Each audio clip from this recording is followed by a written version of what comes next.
In a survival or SHTF scenario, access to modern medicine may be limited or completely unavailable. So being prepared with a collection of medicinal herbs can make a significant difference for you and your family. So here's a guide to some of the most important herbs you should grow and keep on hand. Each of these can help in many different ways, including helping those who have chronic illnesses. And while I give a brief explanation of their uses and why they're essential for a self-sufficient apothecary, you should research each of these yourself. And please remember, this video is for educational purposes and not meant to diagnose or treat any illness. Every one of these herbs is used in other developed countries to treat some or all of the ailments listed. As an example, it has been found in European scientific studies that hibiscus, this is not the ornamental plant, but it is in the same family, taken twice a day as a tea can reduce systolic and diastolic blood pressure by 10 to 15 points each.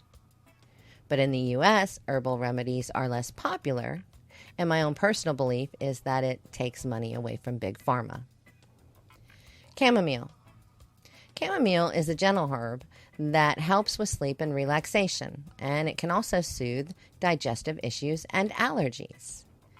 Growing chamomile ensures you have a natural remedy for stress and stomach discomfort.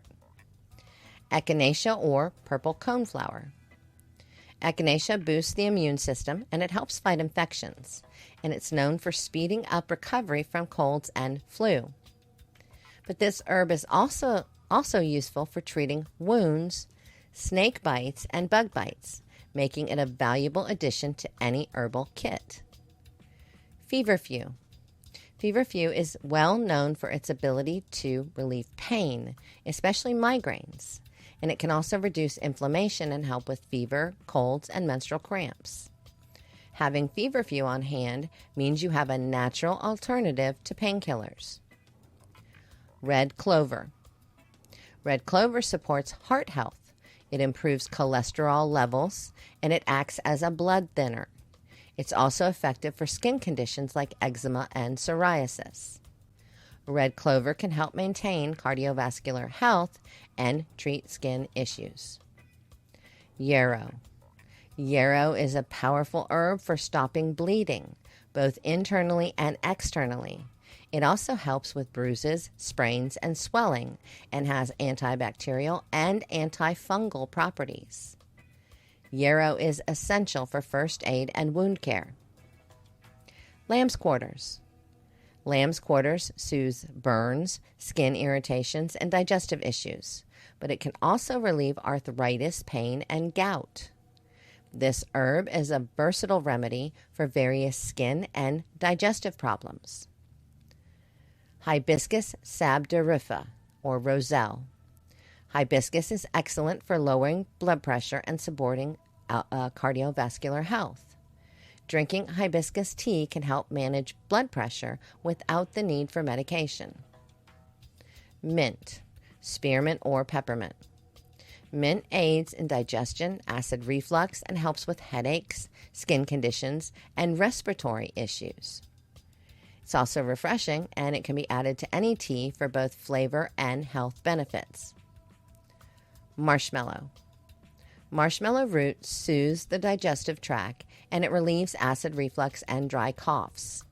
It's also good for skin health, helping to heal injuries and reduce inflammation. Holy basil, or tulsi. Holy basil is a super powerful anti-inflammatory and stress reliever.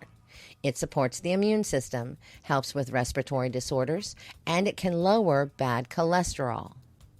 Tulsi is a versatile herb for daily health maintenance. Lavender. Lavender is excellent for promoting sleep and reducing anxiety. It also has antibacterial properties, making it useful for treating minor cuts and burns. Hawthorn. Hawthorn massively supports heart health. It helps regulate blood pressure, and it improves cholesterol levels. It's especially useful for people with cardiovascular issues. Garlic. Garlic is a natural antibiotic and antiviral agent. It boosts the immune system and helps fight infections. Garlic is also beneficial for heart health and can be used in various culinary dishes. Turmeric. Turmeric also has strong anti-inflammatory properties, and it can relieve pain, especially in arthritis.